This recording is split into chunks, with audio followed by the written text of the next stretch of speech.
Medicare was being used as a whipping boy by the right wing. Well, it still is actually. Still is being used as a whipping boy by the right wing in the United States. Our Prime Minister didn't say one word to defend it.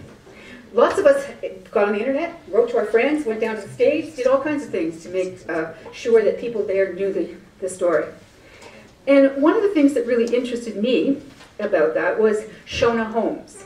Now, Shauna Holmes is an Ontario woman who did a lot of broadcasting in the States on ads, in a $2 million ad campaign, in fact.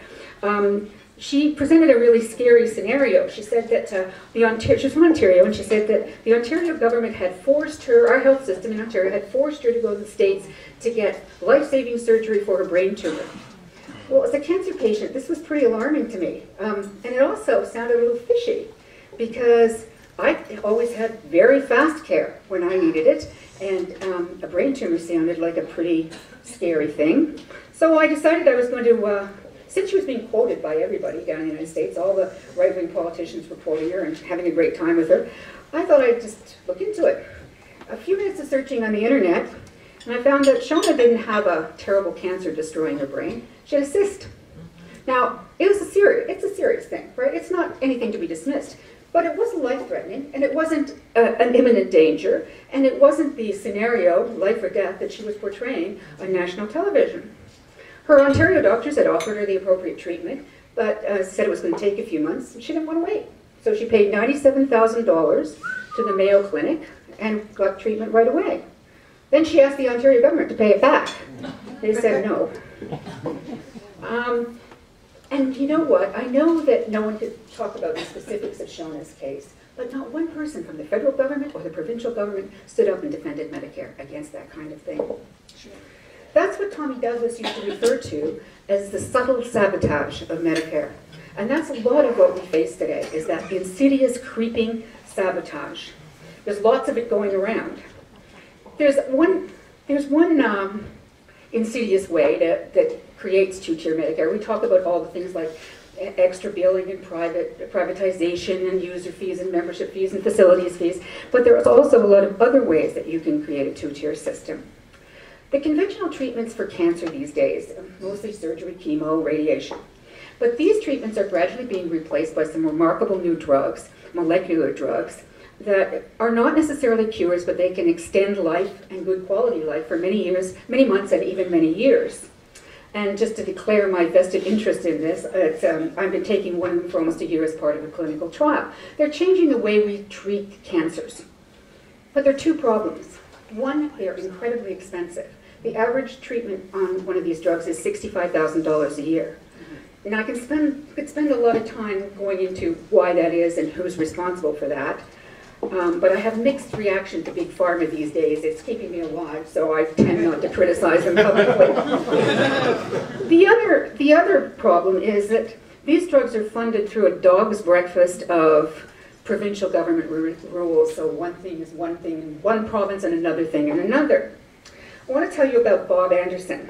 He's an Ontario retiree. He has an income of about $29,000 a year. And he's being treated for colorectal cancer with one of these drugs, Avastin, which costs $2,000 for a cycle of treatment on average. That cost is covered by the Ontario government. Well, sort of. After several treatments with this drug, Mr. Anderson was doing well. His tumors had shrunk or were stable, and that's a good sign for advanced disease. Then his doctors called him in and said, sorry, you're cut off. He'd reached the arbitrary limit imposed by the Ontario government of 16 cycles of treatment. Even though his doctors wanted to continue on it, the bureaucrats at the Ministry of Health in Ontario told him his Avastin treatment was no longer cost-effective. Now, I want you to think for just a minute about what that must have meant to Robert Anderson and to the many other patients in the same situation who got that news.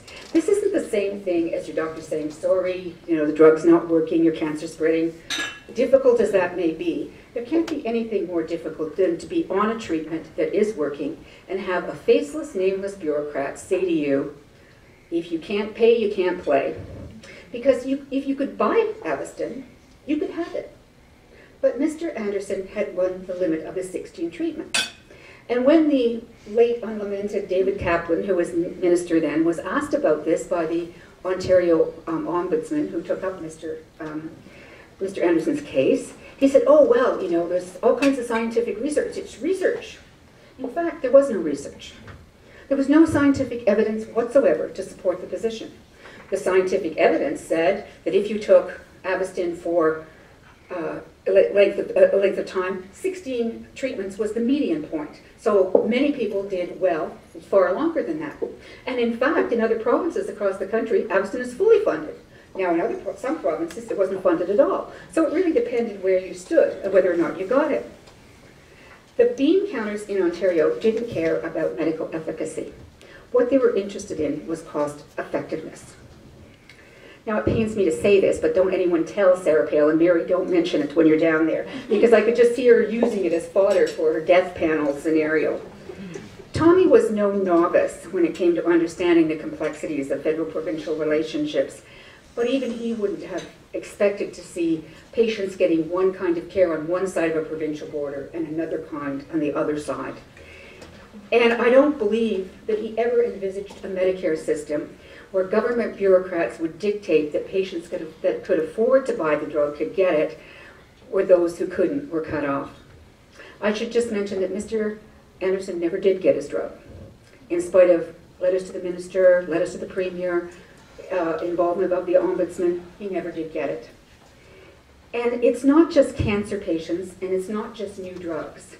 There are far too many Canadians struggling across this country to pay drug bills for medicine they badly need but can't afford. You know, Tommy's inspiration came from his experience as an ill child. He never forgot the patient side of things.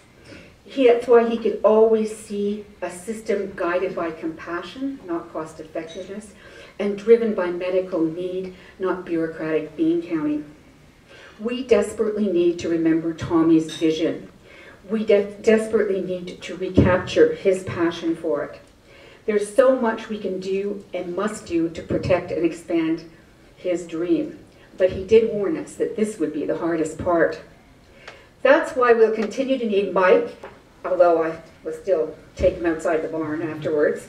We'll continue to need Mike and the Health Coalition and all of you who are involved with the coalition for all the hard work you do in your provinces and home communities.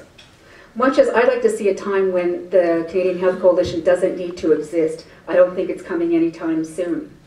And, you know, the coalition can't do it alone. We need committed politicians in Ottawa and in the province and territories who see Medicare as today's battle. I don't know how many times I've been in rooms talking about strategy and plans for elections and so on, when the issue of healthcare comes up and they say, oh, that's an old thing. That's been done. No, that's not an election issue, right? 90% of Canadians support it. That's always been true. That will continue to be true. We have them behind us.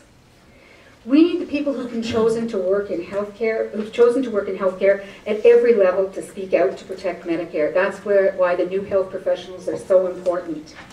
And we need to involve the voices of patients, not just providers, in what must be done. So tonight is a night that we need to celebrate. We need to say thank you to everyone who has done all the hard work. You need to pat yourselves all in the back and listen to some great music and then go on tomorrow and pick up where you left off.